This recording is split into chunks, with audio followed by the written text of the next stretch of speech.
Hello guys, in this video I'm going to show you how to turn on personalized recommendations in the booking app. But before that, don't forget to subscribe, leave a comment down below, because at 10,000 subscribers I'm going to show you my whole YouTube revenue statistics and growth strategy.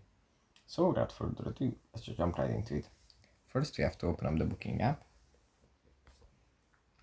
And here it opens up in the search menu.